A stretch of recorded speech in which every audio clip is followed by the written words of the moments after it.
down on our efforts to catch up with science and technology and innovation.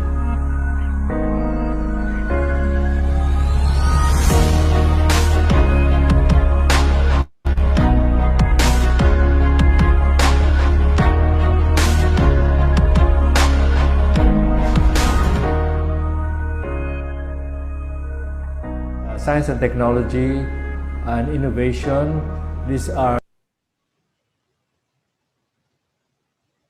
indispensable in the modern economy, in the modern world. The problem being that, while we have our PhDs here, there aren't enough of us. And everywhere else in the world, for research to be successful, you need a complete research group. It's very important that the PASA members and scientists based in the Philippines are continuously in contact, so we will know the needs of the Filipinos and opportunities that the Filipinos can have to do science with their PASA counterparts. I think that is one of the good programs that they keep on supporting some of the initiatives of our researchers and scientists here in the country. The role of this cooperation among these government agencies really is to be able to attract science and technology global-based companies to set up shop here. And that is really key in terms of developing the science and technology innovation ecosystem in the country. We really need to ratchet up the appreciation, the recognition of the importance of science and technology and innovation. And we are all trying to attain what we call the common good, the greater, higher, long-term good of the Filipino people.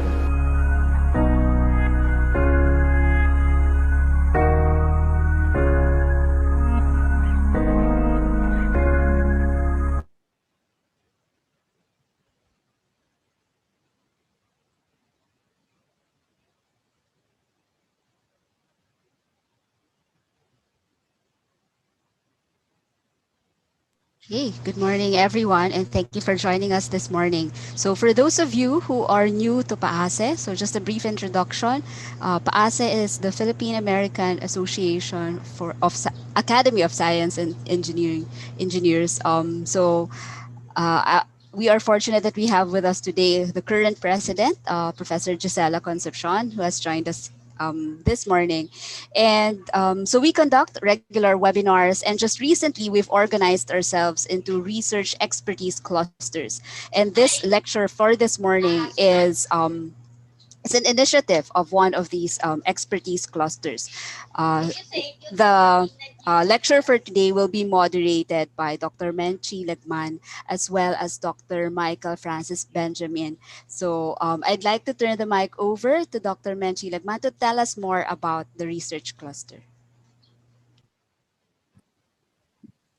Research Expertise Cluster 4 is actually involved with agriculture, aquaculture, fishery, farming, and food.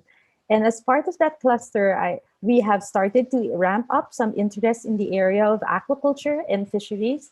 And today, we are having two major speakers that are going to give us their thoughts, have taken the time to actually tell us about their experience, their thoughts of the issues they will be focusing on. This is COVID-19, and it is one of the events that will mark our generation. So to be looking at our situation in fisheries and aquaculture through and beyond COVID-19, we have two very important speakers. I will turn over the floor now to Sir Benja to actually talk about the first speaker today and introduce her. Hi, Kay, Mamenshi, fellow PASA members and guests, and to our dear speakers. So my name is Benja from the University of Santo Tomas. So I'm a recent associate member of PASA. So it's glad to be co-hosting this event. So our first speaker was the Director General of World Fish Center, during which time she concentrated the focus of World Fish on eradicating poverty, improving people's nutrition, and reducing pressure on the environment. She was previously the director of the Australian Institute of Marine Science and executive director of the Australia Bureau of Rural Sciences. She is also an elected fellow of the Australian Academy of Technology Sciences and Engineering and an honorary life member of AFS. She has been awarded an Australian Centenary Medal and the Crawford Medal, Crawford Fund Australia. Friends and guests, to talk about gender issues and aquaculture in the developing world, let us give a virtual welcome to our first speaker, Dr. Meryl Williams. Go ahead, Meryl. Thank you very much, Benji.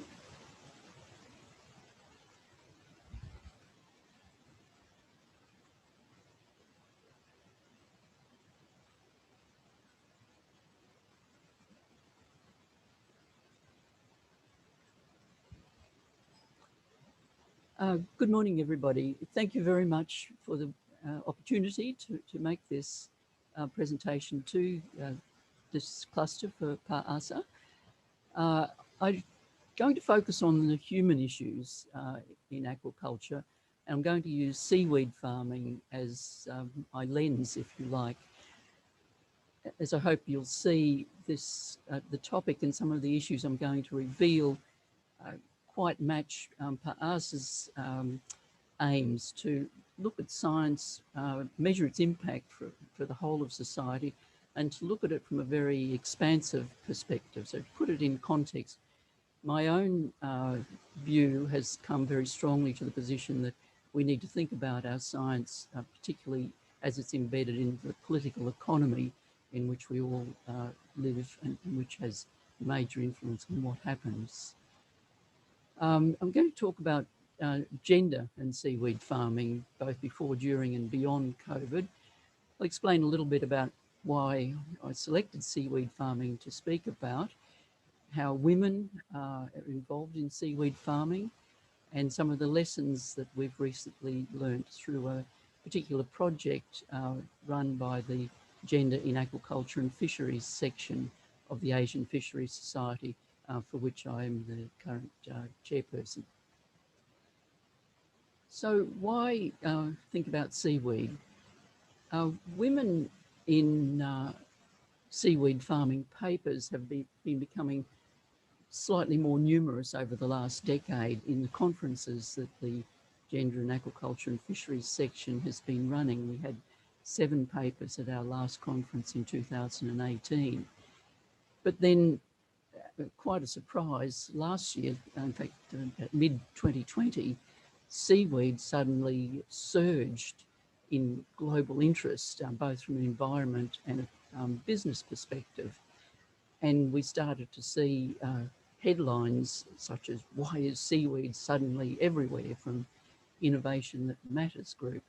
We had a manifesto, the Seaweed Revolution, from a group that included the World Bank and the big seaweed manufacturing companies, processing companies.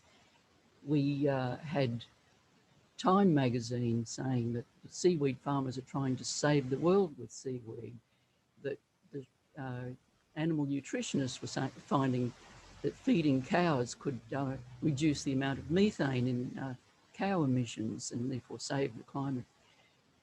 Seaweed became, along with a few other trendy things such as insect and lab-grown meat, as one of the foods of the future. Some research labs were finding that some of the constituents of seaweed might be able to protect people against COVID. And in places like Bali, where the tourism business had suddenly been badly hit, seaweed farming became a bit of a fallback for quite a few of the islanders. So everybody was looking at seaweed farming as a save the planet kind of solution. Now, how has seaweed farming involved women? It's not often, women are not often the people that first come to mind when you think about seaweed and seaweed farming. So I want to just go through a few pieces of background information about how women are involved. First, to understand that the seaweed industry is not like most other types of aquaculture. It's actually very large and very complex. It's much more complex than fish farming because it involves not just the production in the water, but a very long value chain of product processing and marketing. The Philippines is a very large player in seaweeds. It's fourth overall in the world for all seaweed production. For the types of red seaweeds from which carrageenan, one of the main products, the various seaweeds it's produced, it's the second biggest producer after Indonesia. On statistics, the Philippines is said to have about 200,000 farmers, but as I'll talk about in talking about producers, I'm sure that's a vast underestimate because it almost certainly doesn't count the women who aren't being paid but are working very hard on family and small-scale seaweed farms. In the Philippines, it's grown pretty widely throughout, but the main areas are the autonomous region of Muslim Mindanao, Zamboanga, and Mima Aropa, including Palawan, etc. More generally, globally, the producers of carrageenan products, carrageenan seaweed making products, are usually small-scale farmers, usually family-based farms, or occasionally group farms that grow the material, the raw material, and do the first stage of processing through cleaning it and drying it. Women are very embedded in the family and community networks that, and they provide a tremendous amount of the labour in production, particularly in the post-harvest and the marketing section. And that labour is really quite heavy duty and intensive. Women in most countries don't have much of a ownership of the farms. Mostly the farms are registered in the male household head name. That varies a bit from place to place. In Kenya, we found that women tend to own the farms. They pioneered seaweed farming in some areas, although Kenya is not yet a very big country for seaweed farming. In Philippines, India, Indonesia, tends to be men who take the lead and who have the ownership rights. Women do almost all of the value adding to seaweed, from the basic drying and cleaning to using some of the product to make snacks for local consumption, food additives, even producing some fertilizers for local consumption, making soaps, creams, etc. And above all, among the producing groups, these small-scale producers, they tend to bear almost all the risks of the farming. Climate change is a huge issue in almost every part of the tropical world growing seaweed, because it's largely grown in shallow areas that are very stressed by increasing temperatures. These stresses cause a lot of diseases. There's been a tremendous amount of genetic erosion because the production is virtually all vegetative, so the quality of the planting material is going down year by year. Prices are usually very low for the type of product these producers make before it goes on to other refinements, and there's a lot of competition and very unequal bargaining power between the producers and those that buy the product up the value chain. The next step of the value chain is that the raw and semi-processed material is generally exported, and there are multiple middle agents along that value chain who deal with the producers. And the product ends up in the processors, who are generally extremely large agrochemical companies, almost all in the EU, China, and the US. And these are the ones that produce the materials out of the raw material, which ends up as agars in laboratories. It ends up, carrageenan ends up in a lot of industrial foods, in cosmetics, shampoos, nutraceuticals, etc. So we have a value chain that goes from very many small-scale producers, with the women doing a lot of the work, through to processes that are very big industrial and powerful firms.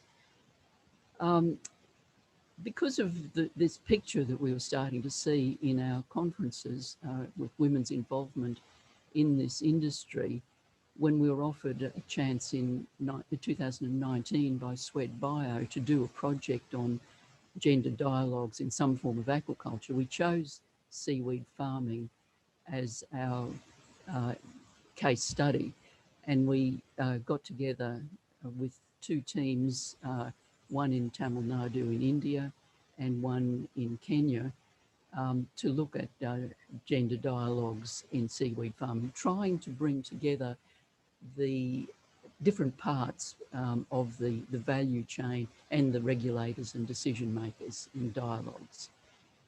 Of course, not long after we started the project, COVID-19 hit in early 2020, and this disrupted both our team's access to the field sites, and it also disrupted the value chains for seaweed. Prices in the two sites we were working in, Tamil Nadu and Kenya, tended to be down. These are quite small producing areas at the moment, but with big ambitions. Their value chains were disrupted. Often the buyers didn't even come along to buy and collect the product. With the product not collected, it started to deteriorate, losing value. The women were particularly affected by the disruption from a social side. Many of them were then tied to their houses. Children were home from school. They couldn't go out into the sites to help with the work, and they were isolated because they usually didn't have access to the smartphones and technology to be in contact. They were also not usually registered for social security as part of the farming system or for government health insurance and so on. So our Gender Dialogues project, of course, was massively disrupted by all of these changes, but some of the changes that the project had to make to cope turned out to be quite important and powerful. And one change was to have much smaller group dialogues than had originally been planned. And the second change was to make greater use of ICT. Now, these changes, when we were reviewing what we'd come out with from the dialogues, came up with some very interesting insights. I just want to share a few. Firstly, we found in any dialogue, we were finding that the dialogue was giving the women a chance to speak out. Their voices hadn't been heard before, and because of that, nobody knew what women's needs were. They were just not visible. So and a lot of their needs had to do with the technical problems they'd been facing well before COVID. The brittle seaweed because of the poor germplasm, the temperature problems, the price issues, etc. The women and men also described quite a lot of image problems with seaweed farming, particularly in areas where it was quite new. It was often seen as a women's type of activity because it wasn't macho like fishing, but as it became lucrative enough to make a living for the women, men started to come more into it. But there's still a lot of tension between fishing and seaweed farming in terms of access to coastal areas, but also images of who does the farming. There's some strong gender elements there. The women, as I've referred to, also express strong needs for new technologies, new ways of processing to make local products that have higher value for them, new technologies that weren't reaching them. One example we found in India was a process to get what they call the sap, which is used for fertilizers on farms. Simple machines can do this, but finding markets and getting access to those machines has been a real problem for the women. And the other gender issue, which is more than just for women, is this issue, it's a political economy issue. The issue of the farmers, the producers negotiating with the large companies, either through the first stage buyers or further up the chain. There's a very big power imbalance there, and this has become clear in these dialogues project. The other lessons that we learnt more generally has just been the power of dialogues to actually bring people from various parts of the industry, producers, the government people, the researchers, NGOs were there from various parts of the regions, together in one room, or in some cases virtually. The final dialogues were with the big players were often held by remote screens, but it did get people talking together and listening and trying to understand each other's issues. The being forced to use ICT was also a breakthrough, because many of the women had not been using some of the latest technologies with smartphones and so on, but once trained and given access to smartphones, they had an amazing quick take-up and use of this technology now in all sorts of other things beyond the project, in making their needs known more broadly to local governments, in communicating with each other, and so on. So the being pushed to go through the ICT route for a certain amount of the communication with the people in the dialogues was a real plus that probably wouldn't have happened so quickly if it wasn't for COVID. So where does that leave us in terms of beyond COVID? A lot of these problems that have come up actually existed before COVID. But what's to be done afterwards, I believe, comes down to we need to really bring the women right into the sector. They're really part of the producing group. They need to be counted in those statistics. They need to be included in decision-making and dialogues. Before going off and chasing planet-saving strategies about how seaweed is going to save the world, I think we need to get a bigger grip on the current situation with seaweed farming, which is already a very major industry and shouldn't be left behind while chasing the next big opportunity. If we do that, I think we'll find local solutions that meet local farmers' needs rather than letting global markets drive the needs. And we have to actually be aware of these global visions, because they already, the manifesto, for example, tends to be excluding the people currently farming seaweed. They do make a little bit of a hint that these people might benefit from this new global vision, but they haven't been involved in helping shape it yet. So whatever PAASA does in bringing the technology into seaweed and seaweed farming, and I believe there's a tremendous opportunity there, from the genetics right through to some of the other farming and climate change scoping issues. Remember the people on the ground who are already working in this big sector. So in conclusion, I believe that the seaweed farming actually illustrated quite a complex set of aquaculture challenges and opportunities, both before, during and beyond COVID. And we mustn't let seaweed just be thought of as the miracle solution for somebody out there, but it's an important solution for a lot of people who are already doing it today. Thank you very much for the opportunity to bring these points up, and I'll just leave on the screen my thanks to the people who did a lot of the work in the seaweed dialogues and those who presented papers at our conferences on seaweed beforehand. Thank you very much.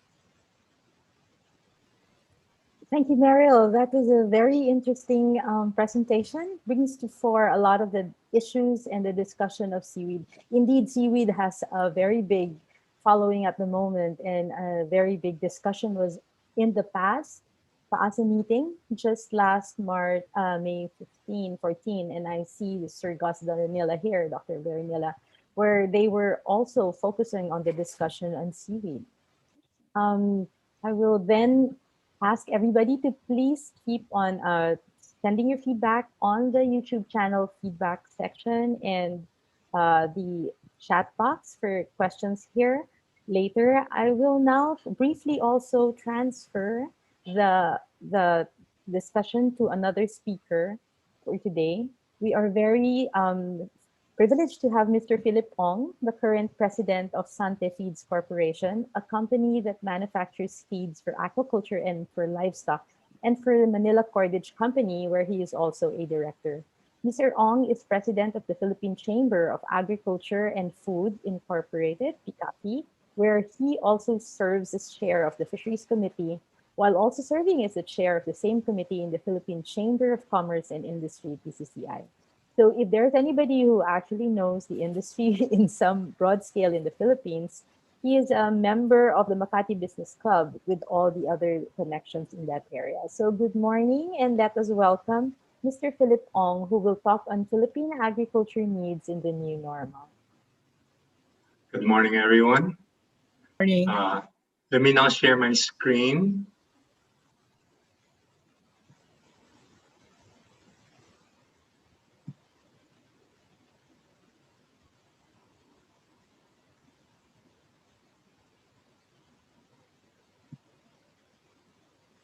Okay, can everyone see my presentation?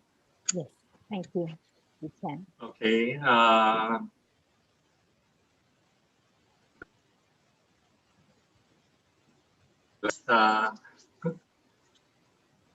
I'd like to also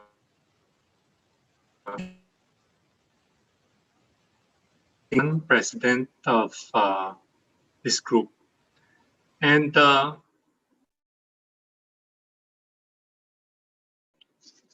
I'm very honored that I have a chance to present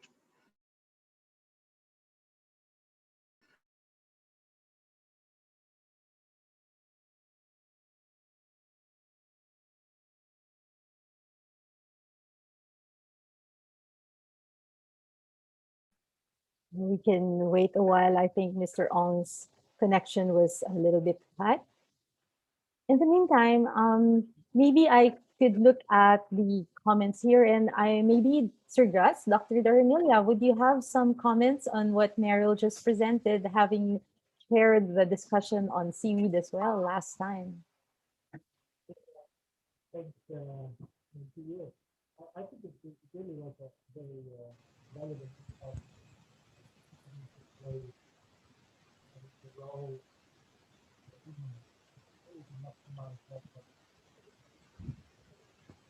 Okay, I think, sorry, Sir Gus, I think Mr. Ong is back on, and we can wait for the comments later as well. Sorry. Can you hear me now? Yes, we can. Okay. Yeah. My greetings to everyone. I thank Dr. Menchi Lagman for inviting me to this auspicious body to present the current status of aquaculture during and after the lockdowns that we experienced. And I really believe that your effort to cluster around the theme of agriculture, aquaculture, and food is very important, especially at this time of food insecurity, of supply chain disruptions, and especially a realization of the increasing gap in our country, in the Philippines, in terms of our food production, our food fish production, our even common vegetable, root crops, and many other essential commodities for the survival of the lowest ranks in our society. So let me start by centering on our area of discussion today, which is aquaculture, with the discussion of anecdotes. Because in this age of social media, very often anecdotes and snippets of truth seems to overtake a more global view of what is the actual situation. And then I would like to go through the value chain of aquaculture and an analysis of some of the data that we have access to in terms of fish production and retail prices, and try to draw finally some conclusions. So during the pandemic, there's been a lot of talk about disruptions in transportations and logistics, in harvests, in harvest inputs like ice and supplemental supplies for harvesting. We've also heard news about our total dependence on the air transport, which is very essential to transport seeds in terms of milkfish fry requirements. And half of our milkfish fry supply actually comes from Gondol, Indonesia, which entails several transshipment points. So part of that transport disruption is also within the country, wherein fry shipments from our locally produced hatcheries have a difficult time reaching farms. And then, of course, it's said that farm gate prices have fallen because there's been inability to reach the farms, and that due to the shortened hours of trading in the markets, that it has created a bottleneck for fish production. And of course, a story about restaurants not being able to operate fully, affecting sales of seafood.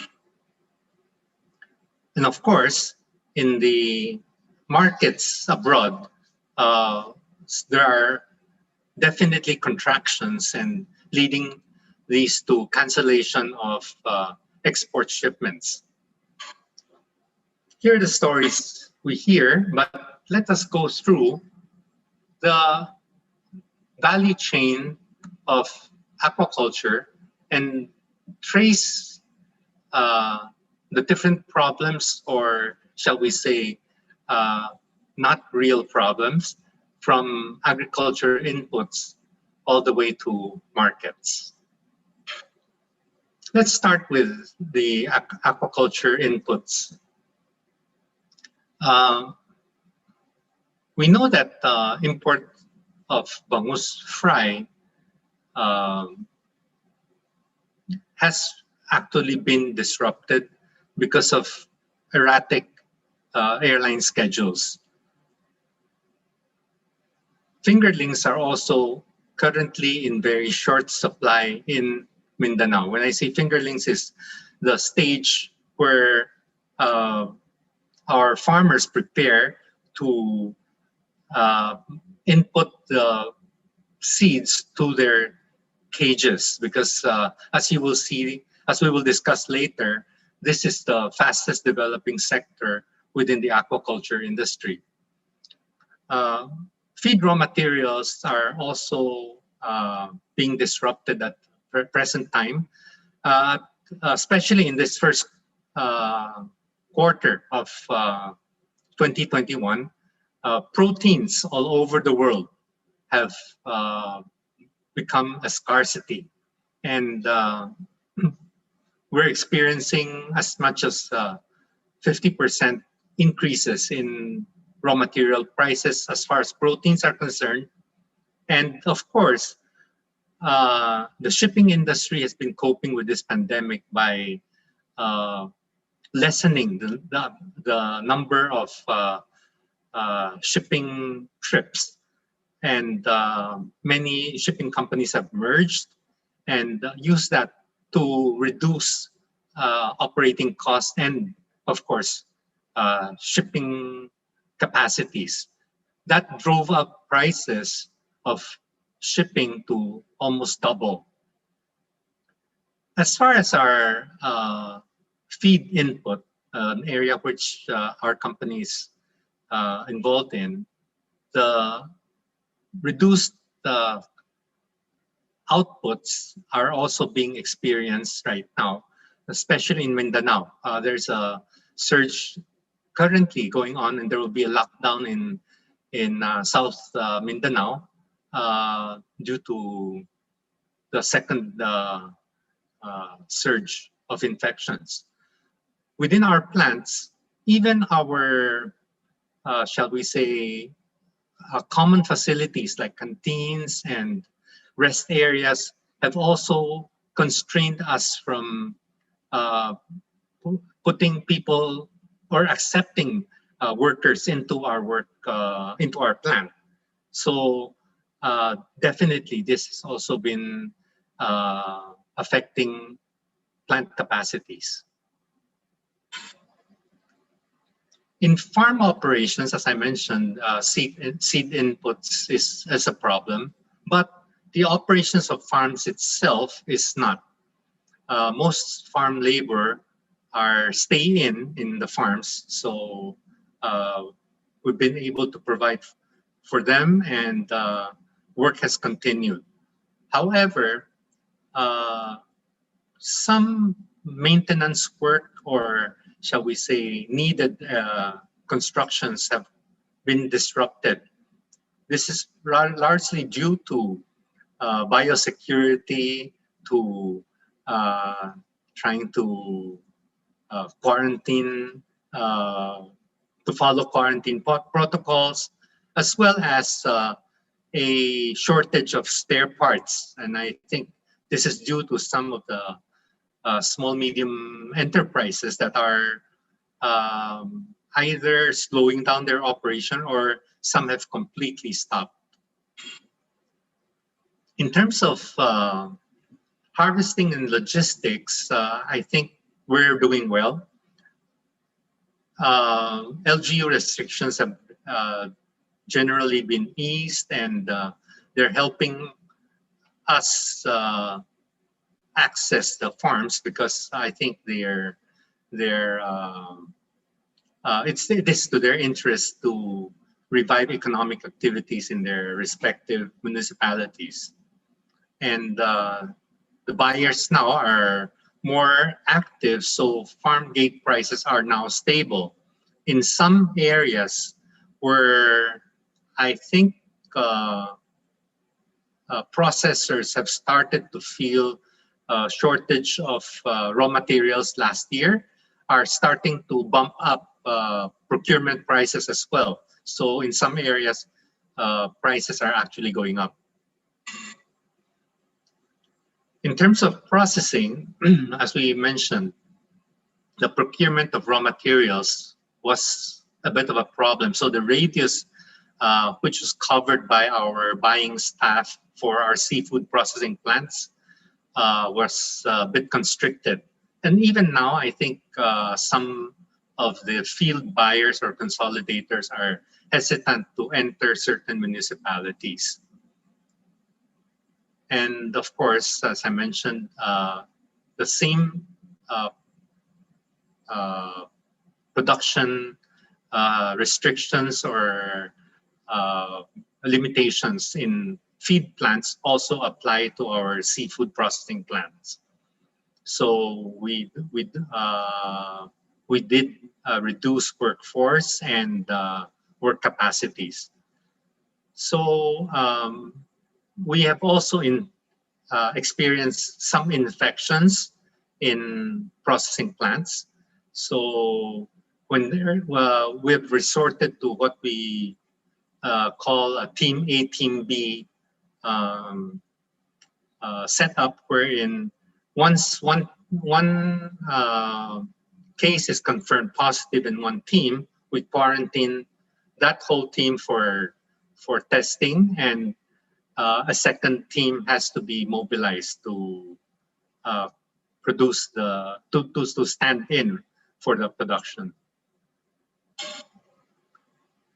In terms of markets, I believe export markets have really dampened, but local market, especially for aquaculture products, which are now becoming the more affordable products in the market, has expanded. I think local markets are very, very strong. the macroeconomics of the dollar, of course, are also affecting most exporters, not just for the seafood industry, but as well as for fruits, for example, because the peso has been very strong against foreign currencies. So for market of the consumers, the eat at home has actually increased requirements for aquaculture fish, and the shift in home deliveries, as everyone knows, is ramping up every day, and there are more access to supplies through online ordering. Closure of restaurants have affected some high-value species. This might be bad news for crabs, which Menchi is working on. But for the staples of food fish, they're pretty okay. Let me go through some data on production comparisons between pre-COVID and post-COVID. So as you can see that milkfish production, tilapia production have all of the species have contracted during the year of 2020 as compared to 2019. For milkfish, there is an oddity. It has increased, and we will explain why.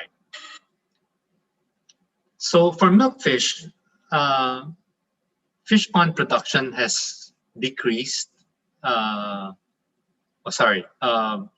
has flat. It's kind of flat. It has increased very slightly.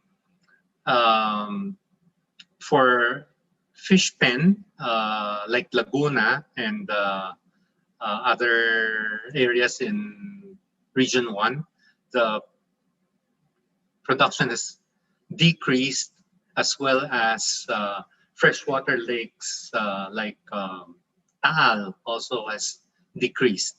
But we see a huge increase in marine cages. And I'd like to mention here that marine cage was a result of R&D, of development by certain individuals and scientists who invested in adapting Norwegian technology at that time from salmon production to fish cage production here in the Philippines. And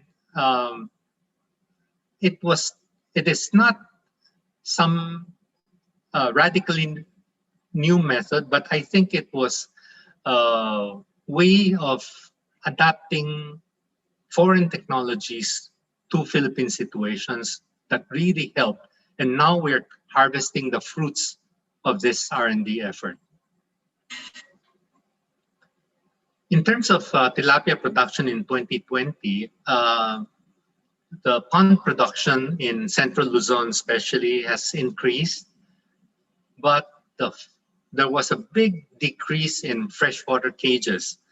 I believe that this is not due to farming limitations. This was affected by the Taal volcano eruption, which is for Region 4 was a big source of production. In terms of seaweeds, the topic discussed by Meryl, we've seen many years of almost flat production. So the drop of production in 2020 was to be expected. It was not something that that was very drastic or a change of a trend. In terms of shellfish, there has been a big increase in oysters during this period of pandemic. As to the reason why, I'm not quite sure, because as far as the DOST is concerned, more investment has been done in mussels. Now let's look at the data on pricing. As you can see here, the first part of 2020, milkfish prices were pretty high because of disruptions in logistics. But as the year progressed, the prices started to drop and even drop further than pre-pandemic period. So we ended the year of 2020 actually with a bangus retail price lower than that of 2019. This is good news, of course, to our consumers, but not in tilapia. For tilapia, we can see an almost continuous trend from the start of 2019, the blue line, at 115 pesos, and ending the year almost 135 pesos in 2020, the year-end price. So it was a huge increase in retail prices of tilapia. And this was doubly affected, of course, by the Taal volcano eruption and 2 or 3 consecutive typhoons that affected the southern region of the Philippines. So let me try to summarize some learnings. In terms of the production data, we see that the aquaculture sector was not affected by the pandemic, and milkfish production increased largely due to mariculture cages. And as I mentioned, this was a result of works of scientists and engineers. Tilapia setback, of course, is temporary, and I believe that this year tilapia production will be very good. As you can see in previous data, Central Luzon was able to make up for almost half the gap that was the shortfall of Region 4, which is the Taal Lake area. In terms of shrimp production, I think we're rather stable. I wouldn't say it's expanding, but there's a great interest on Vaname production, and many new farms are being developed for the Peneus Vaname. I'll talk a bit about this a bit later. And for seaweeds, I think the decline is more of a lack of new development areas rather than any single cause of disease or weather. I feel that just as Dr. Williams mentioned about the gender issues, the labor issue of seaweed in general is now a problem, a dampener on production. And of course, mussels, shellfish production should be encouraged, and the surge in oyster production by more than 50,000 tons is a big and encouraging development. And as I mentioned, the price during the pandemic indicate that there was adjustments in terms of early stage COVID lockdown, but the prices will, I believe, normalize this year for tilapia, as well as in terms of milkfish production, we should still see a very stable price situation. So, as conclusion, aquaculture industry has adapted favorably in all segments of the value chain, and thus further strengthening our participation in wanting to expand that sector. Aquaculture is highly resilient and, as we have seen, pandemic proof as far as our basic food, fish, is concerned. Our seed source, however, is an area of vulnerability. And I think as more scientists and engineers push investors to towards higher production of, or shall we say, setting up of hatchery facilities and nursery facilities, this situation should become an area of potential development. So many of the problems in connecting from seed to market is actually man-made. And government intervention, in a way, has facilitated the correction of our value chain, or shall we say supply chain of aquaculture products.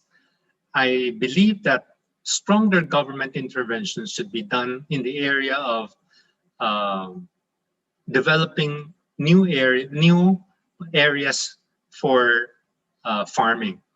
As we see in the last few years, many returning OFWs are ready to invest or engage in aquaculture, but have a difficult time finding suitable farming areas. So I believe that there's a lot of work for us to work as a community to solve the problems which are not necessarily require big breakthroughs in technology, but rather with the help of our scientists and engineers, maybe to harness and to use commonly tried and applied technologies from other countries or other institutions and apply it successfully to the Philippines. Thank you very much for listening.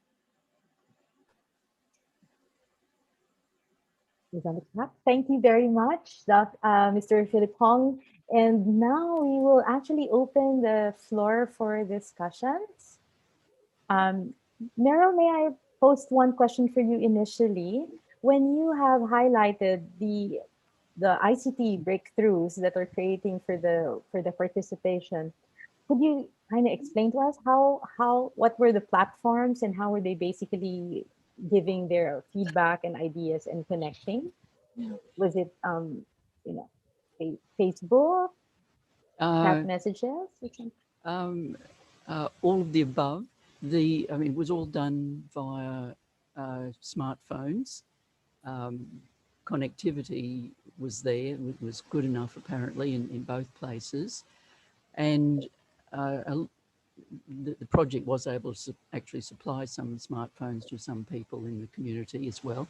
But some families actually had quite a few families had smartphones, but in India, for example, only the men had those phones. And at first they were very reluctant to let their wives use the phones. But after the trust built and the women were trained in how to use them, the men became more sharing of the phones they had as well. They used WhatsApp, they used Facebook, text messages, and so on. Nothing new and fancy. Yeah. It was really just opening their eyes, giving them the confidence that they could do, and then actually seeing and videoing. That was the other thing that was quite powerful. doing both video meetings, because the researchers that were helping set up the dialogues and so on couldn't get out to the field all the time in what would have been normal conditions. They had to often wait their moment or go under very strict social distancing guidelines.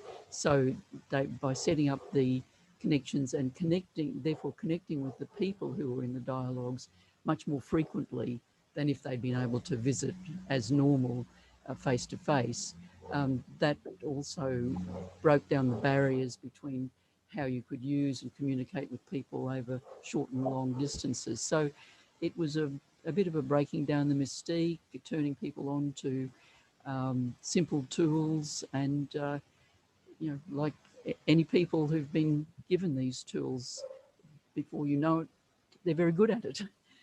So it was that was, I think, one of the very positive sides of being forced by COVID to go into more ICT tools. But the other part, just going into smaller dialogues, was incredibly powerful. If you get 30 or 40 or 50 people in a meeting, most people don't speak, only a few people speak. But if you have 5 or 10, everybody gets to speak. And so people were bringing up problems over fights about access to farm sites that could be, some could be resolved very quickly, others not so quickly.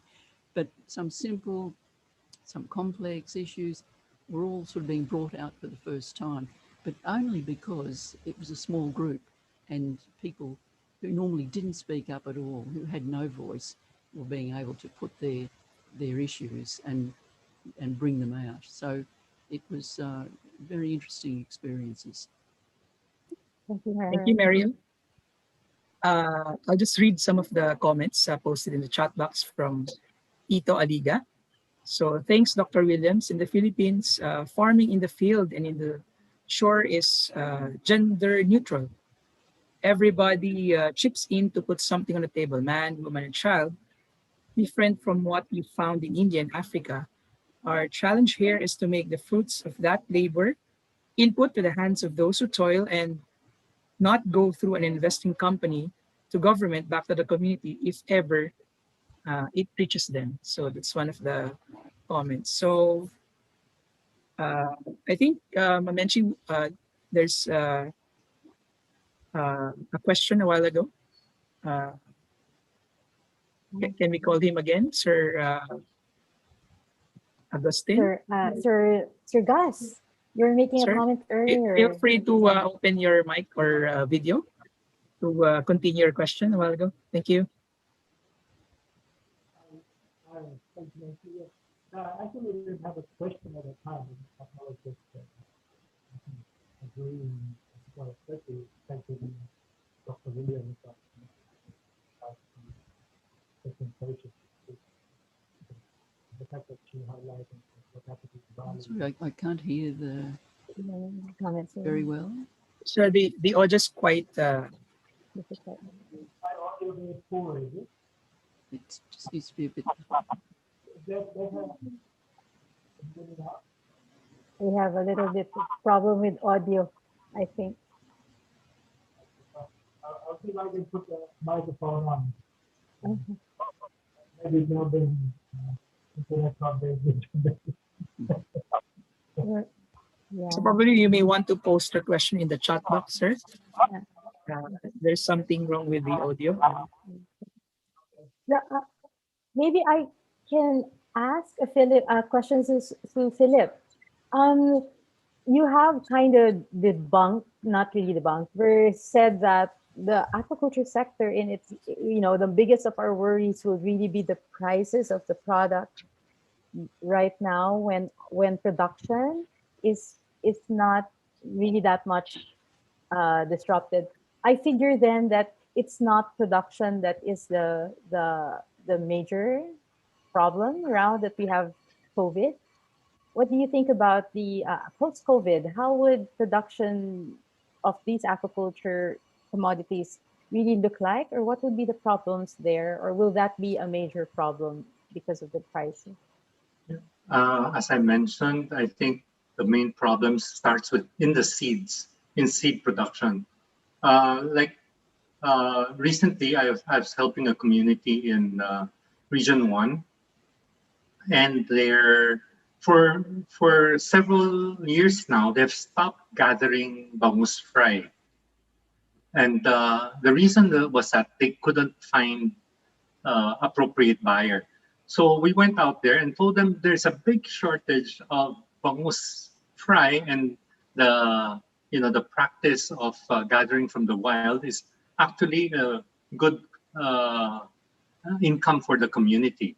So I really believe that there's a lack of communication, as in all agriculture sectors, I think, and Dr. Williams said it right when you start to ICT enable the farmers. It really adds a lot to their wanting to get into the production mode, no? So we find no problem in the actual processes in producing and delivering to market.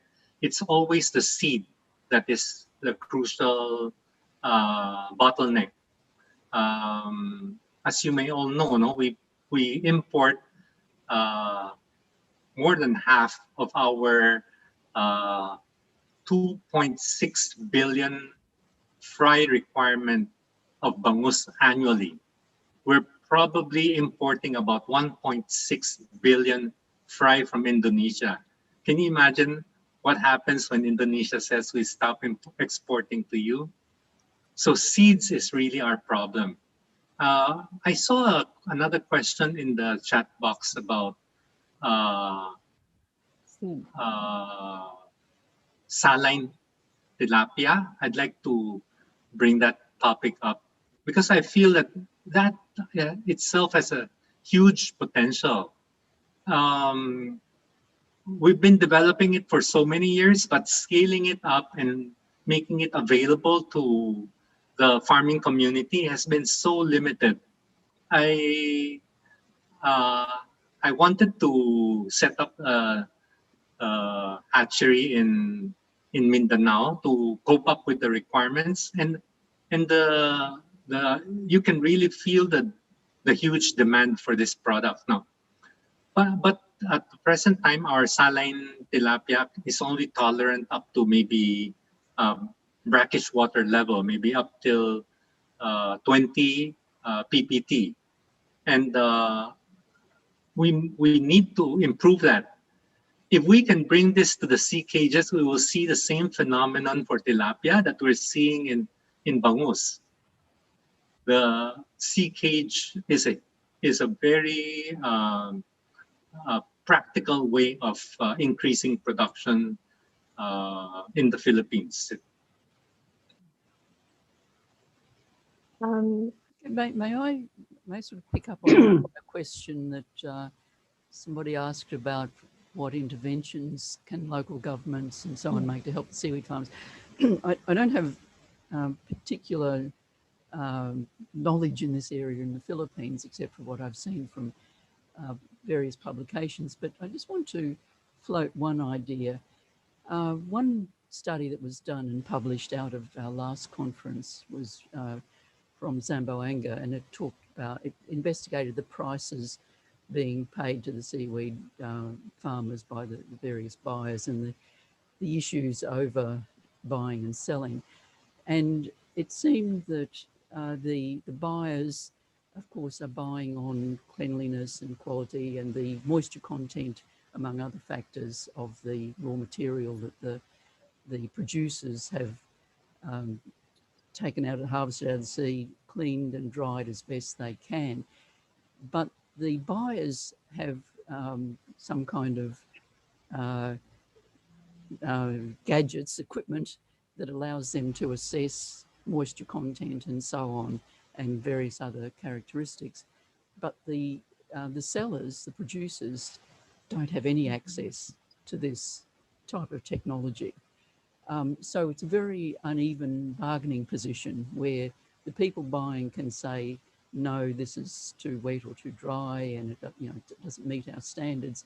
but the sellers don't really know what they're selling. Now, is there any way that technology can be developed so that it's more generally available to the producers as well, so they even know what they're producing? It's a bit of an example like Philip talking about the cages coming from Norwegian design originally. Is there some technology that can be brought into the realm of the small-scale producers, either through the local government units or somebody to help them to know better what the quality of this raw material that they've been producing is, so that when they negotiate with sellers, they're on a more equal footing in terms of knowledge and information about their products? Okay, I'll just read the previous comment of Sir Gus. So thank you very much, Dr. Williams. As Dr. Lagman points, the imperative to enhance and strengthen the capacity of seaweed farming sector. And what you spoke about is indeed a valuable insight for the local industry. And I think Dr. Merritt could answer this. Has there been, or have you answered this already, the initiative to organize seaweed farmers? There have been some. Okay. I'm not across all the details. I know Dr. Delba Kaltos in Zamboanga, I can give a contact, has been working with some community-based groups. So I know at least in some areas, but I don't know the full extent. There are some groups organised, but there probably could be a lot more done and a lot more capacity building, even probably in the existing groups.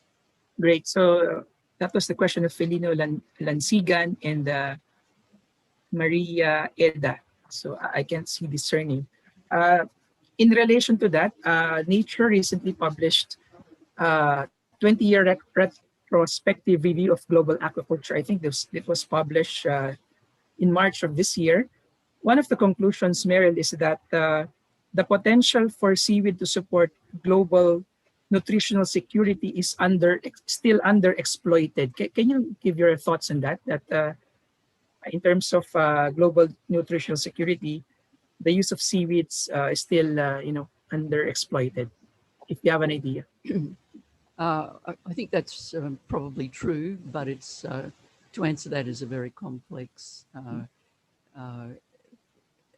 answer, which I don't have the details on. There are very many different kinds that are direct, some of which are eaten more directly, others extracts from very refined extracts from part of all sorts of food products, very small parts of all sorts of food products, sometimes just as gelling agents or extenders or whatever, not so much for strong nutritional content. There's no doubt that more direct use of seaweed for human food can be made. Unfortunately, I think a lot of the products that are made these days come with a lot of industrial chemicals, a lot of salt, a lot of sugar, a lot of oil. That probably means that they're not actually extremely good nutritionally, even though it is a use of seaweed directly in the human food chain. So I think to answer that, I agree with what the 20-year perspective, which I'm familiar with, has said, but I think it's a major study in its own right to look at the avenues that could make it better used for human nutrition. Mr. Ong, we have a question here from Maria Rowena Eguia.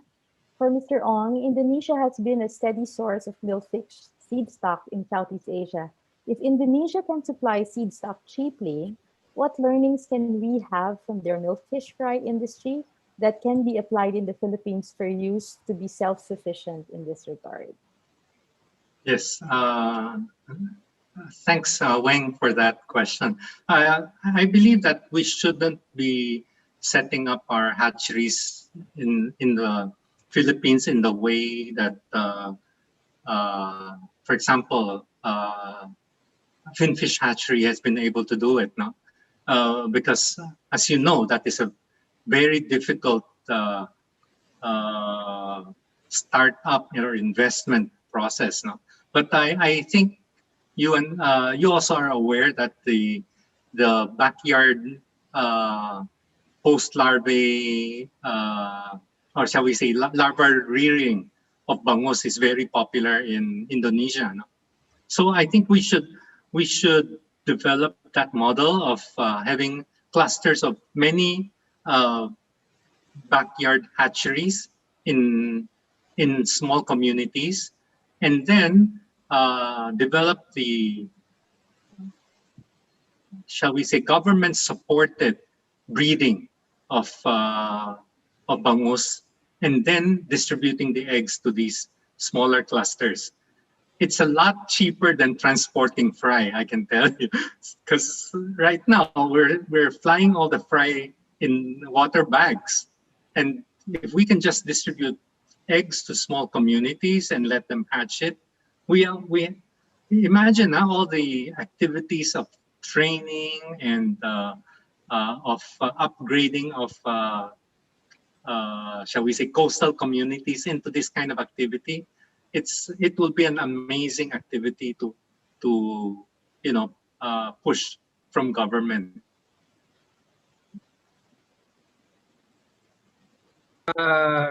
Thank you, Sir Philip. So there's a question again for you. One issue from Sir Joey Comiso. One issue with aquaculture is the use of feeds that pollute the water. This usually leads to smaller fish and hence reduced profits for fishermen. Can you comment on this?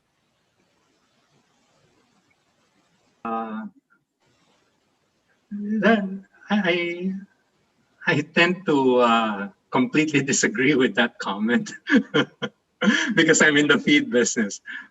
Although I must say there is a lot of feed wastage and a lot of especially need to shift from, let's say, pelletized feeds that have very low water stability to extruded feeds of higher water stability, as well as having the floating characteristics so that fishing folks do not overfeed the fish.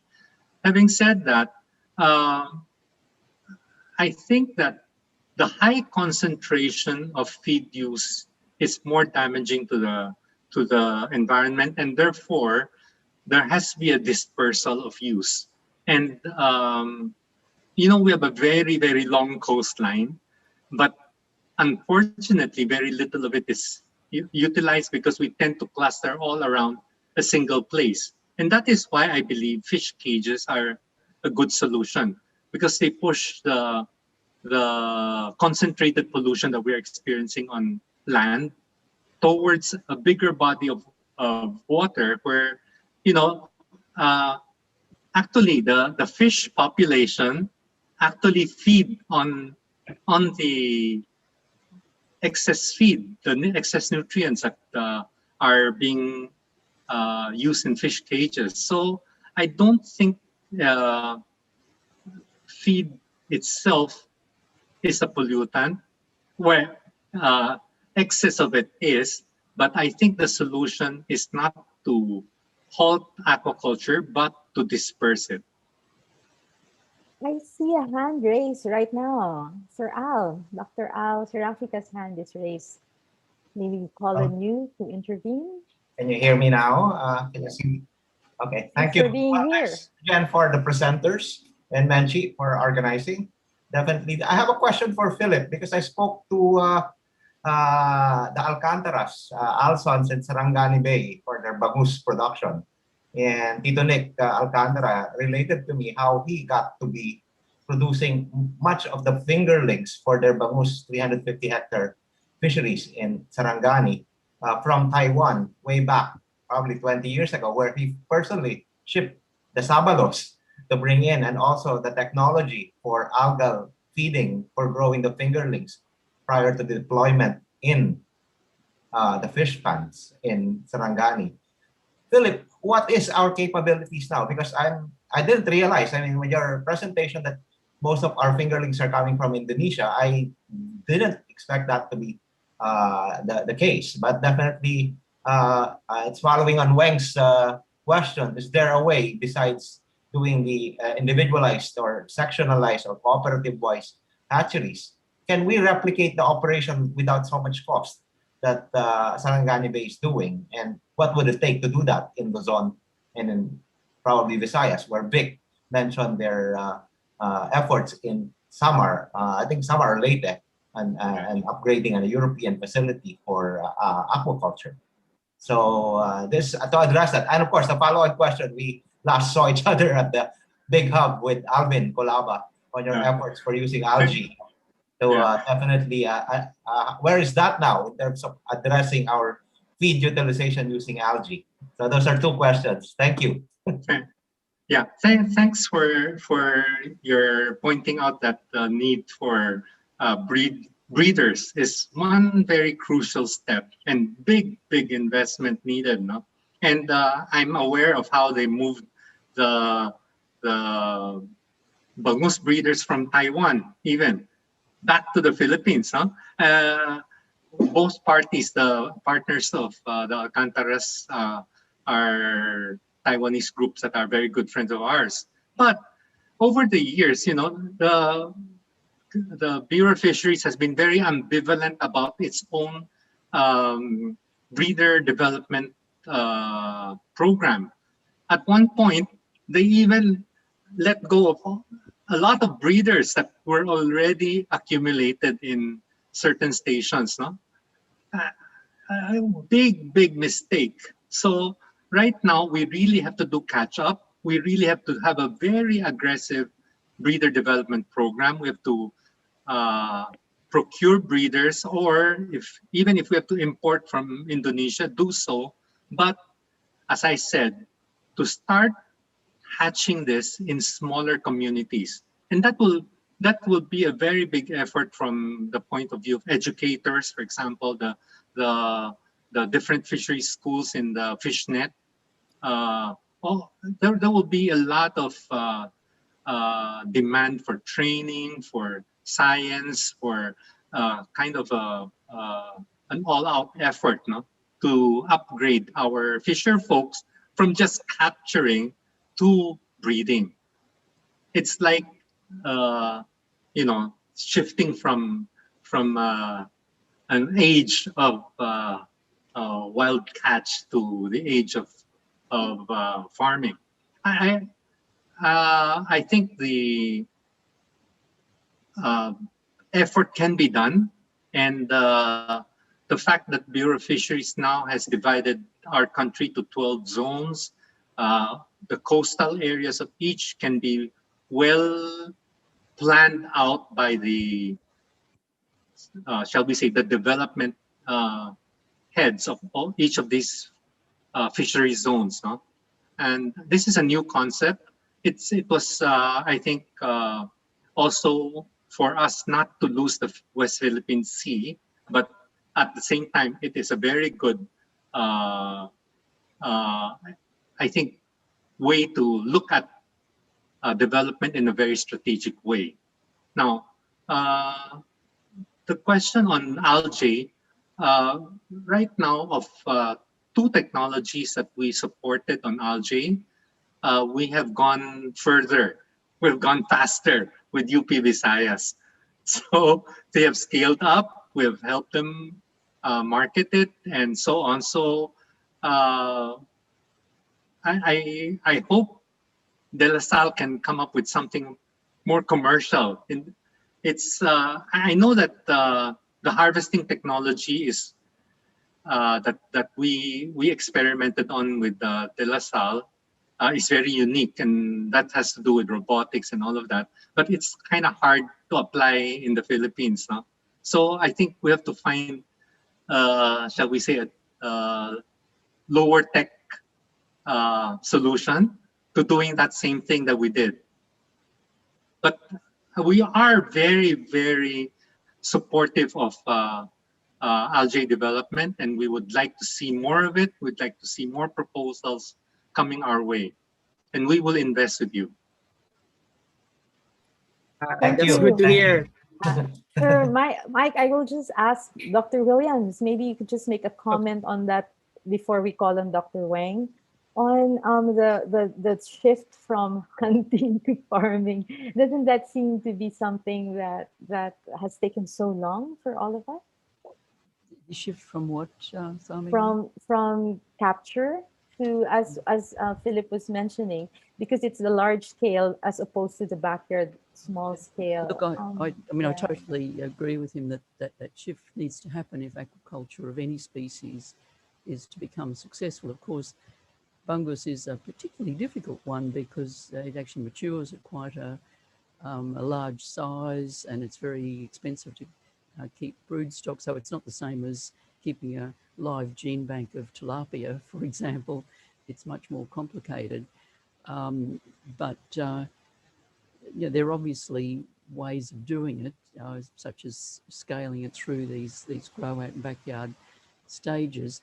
I was actually wanting to ask, so I think whatever species is going to be very successful long term will need to have a fully closed life cycle, and eventually probably even genetic improvement.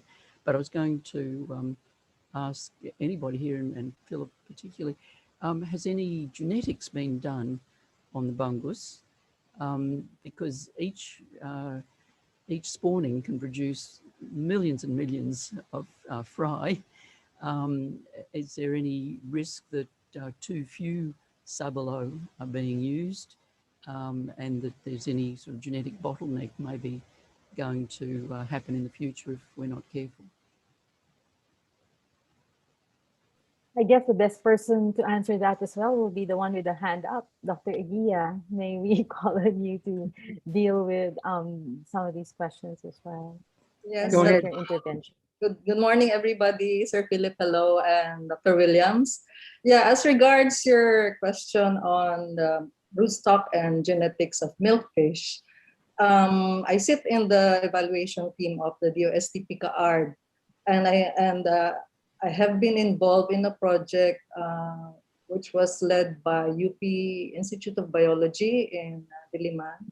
So I think that one ended in 2015, if I'm not mistaken. We've had work on genetic diversity of the wild and hatchery stocks of milkfish. And we've already published that work. And as of the moment, I know UP Diliman and UP Marine Science Institute are leading a genomics project on the milkfish. So at least we're on the right foot. And maybe I'd like to share with you, it's an opportunity for me to just let everybody know that talks are ongoing between the academe, RDIs, and later on we'll present this with the industry to discuss perhaps a move towards studying genomics in milkfish and broodstock development, in the same manner that the tilapia has been developed and improved. So hopefully, if we get to try to convince the industry to also partner up with us, we've been talking with the Bureau of Fisheries, and so I'm happy that this is happening, and I'm sure the industry would welcome such a move. So I guess later on you'll get to know when we're ready to present. It's UP Diliman that's starting that effort, and on the part of SIFDEC, I'm sure you know that there's a hatchery that was built. It's a very much improved hatchery facility which could hold several broodstock.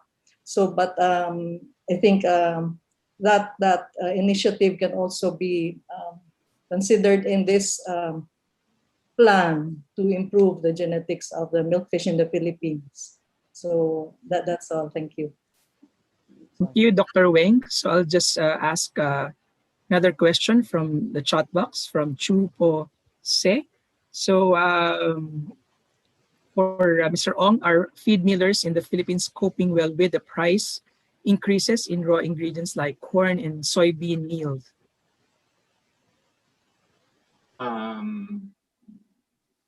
Thank you for the question.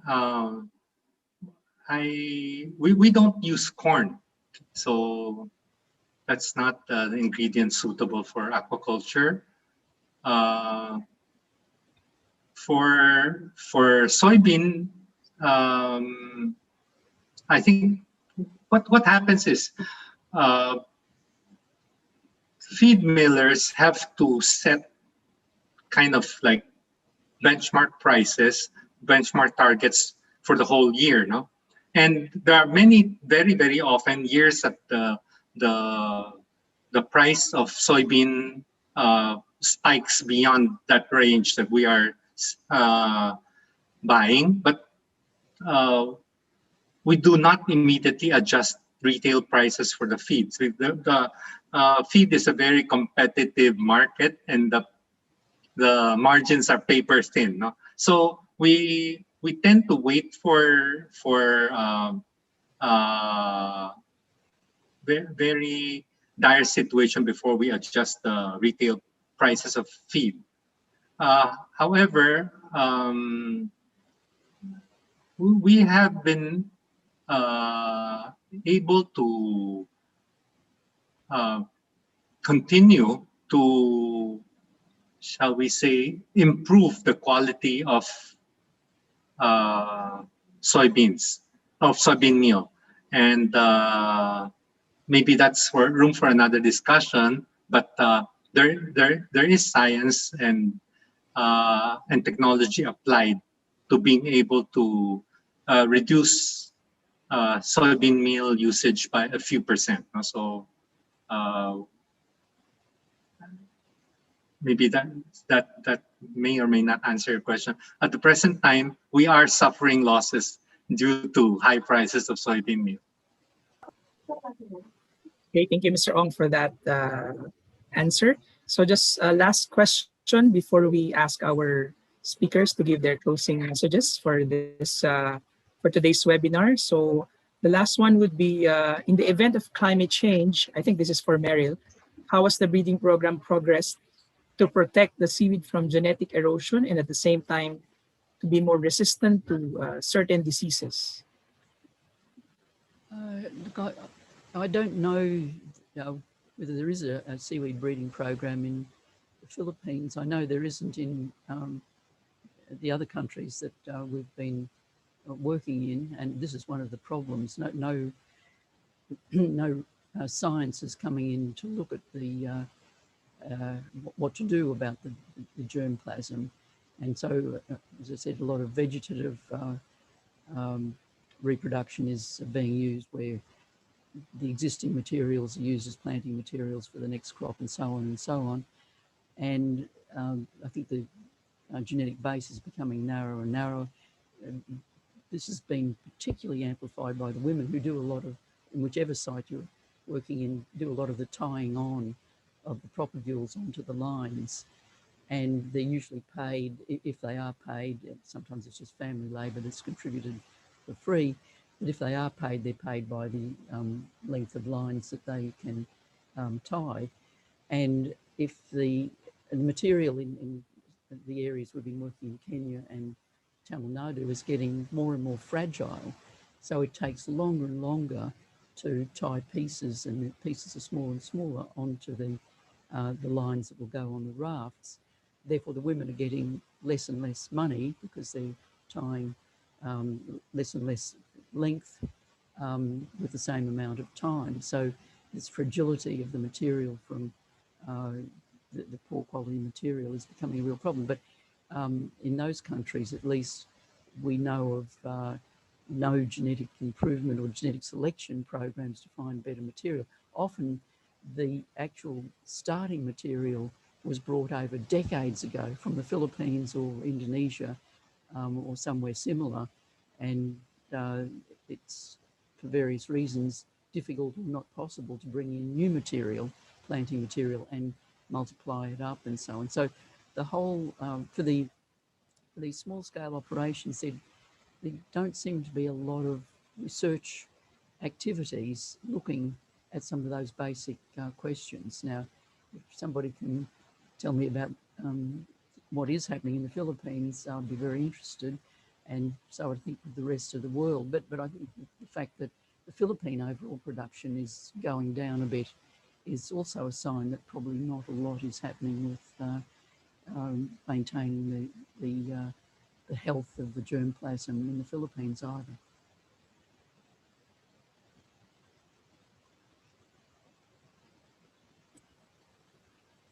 You're on mute. Thank you very much, Meryl. I really appreciated the ability to bring just two major people into our forum here in Paasa today, knowledgeable in the field and experienced in so many problems over the many years. I would like to give each one right now to kind of wrap up and give us the message of their wisdom to kind of encourage us in the directions we would like to go for our contributions in the area of agriculture for the next like 5 years. Maybe I'll pass this on to Meryl. Thank you very much, Menchi, and thank you, Pa'asa, for inviting me to take part in this extremely rich discussion. I've just learned so much. I would say what I'd like to leave people with is researchers in looking into an industry like aquaculture and its many parts should try to go to the ground as well. You know, a lot of your directions and a lot of your priorities will be set by what you know how to do, what you know science can contribute to the sector, and those often new ideas or adaptation of ideas from elsewhere are incredibly important to bringing innovation into a sector. But don't forget to go to the people as well and find from them the problems that are confronting them. And when you go to the farmers and to the other people in the various nodes of the value chain, because the value chain is not just the farming, it's right through the market, as Philip has stressed it very well in his talk. When you go to those people in the value chain, be sure that you talk to the women. The women often will not talk up. They will take a back seat. And if there's limited time and a lot of people in the room, you may never hear what's in their minds as well, what their questions, what their needs, what their interests are, what their problems.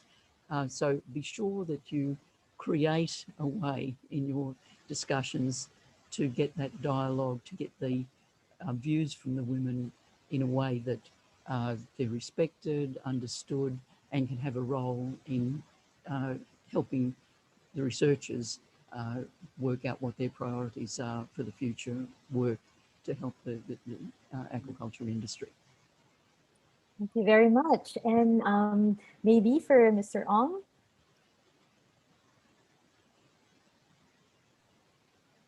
Thank you for the opportunity to speak to this august community.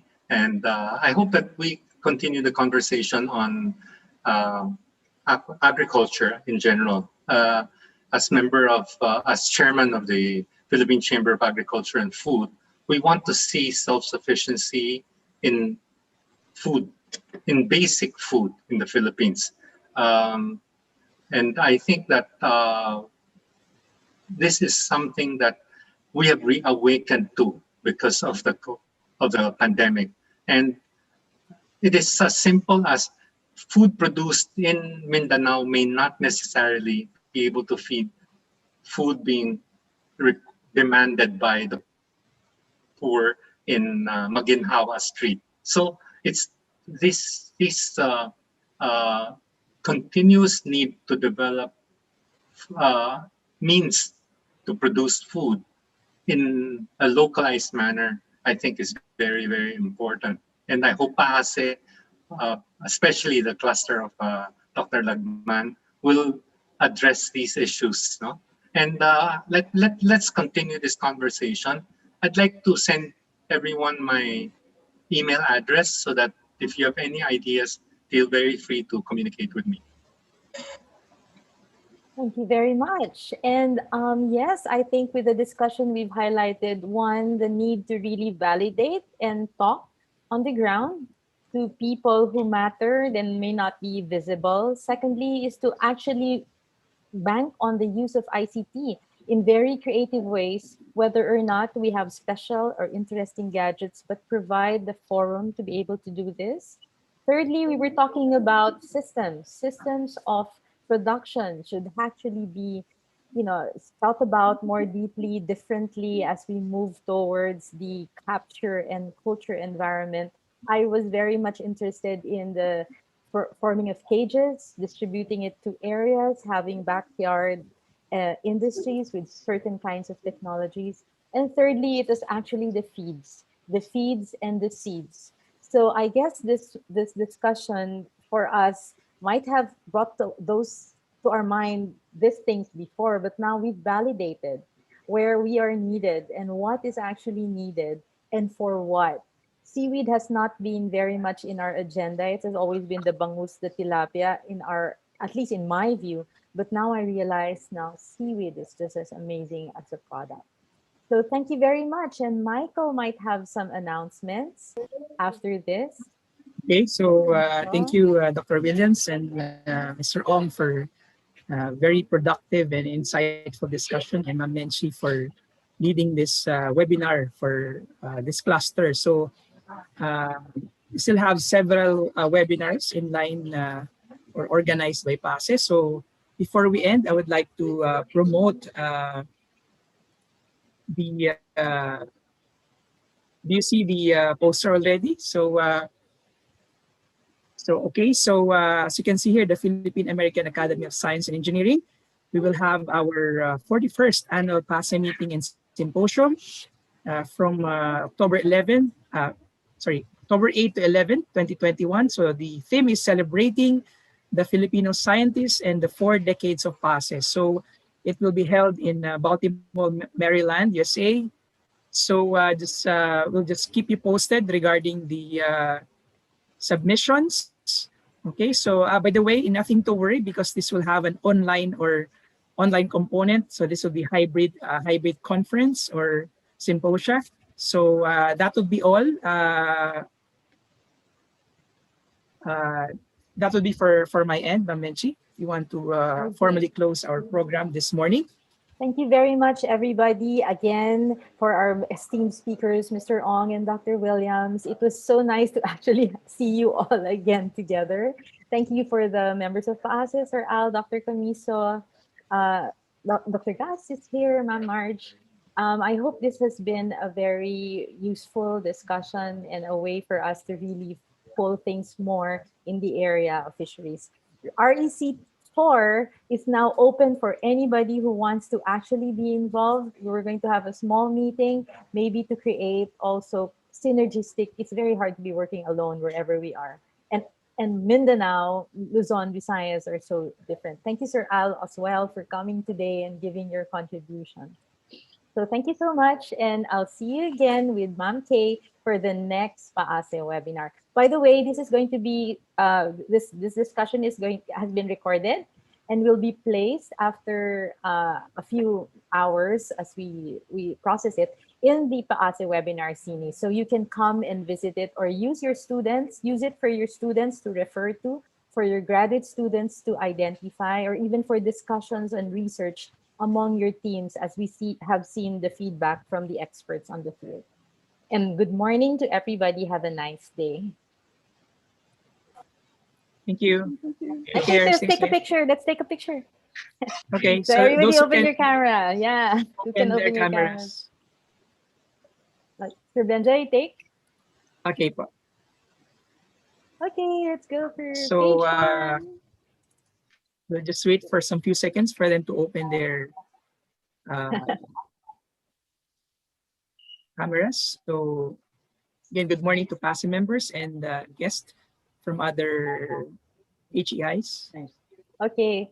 So by the way, Mr. Filipino has put his email there for your discussion. Great job. Thank you for the great meeting. Smile, everyone. 1, 2, 3. So let's just wait for Sir Philip. He wants to join. He was the problem with the internet. Sir Philip, okay, just take another picture with you this time. You were not included previously. So smile, 1, 2. Okay, so I think we're good. Thank you, everyone. Thank Good you. morning. Bye. Thank you. Good job. God bless. Thank you, Rec 4.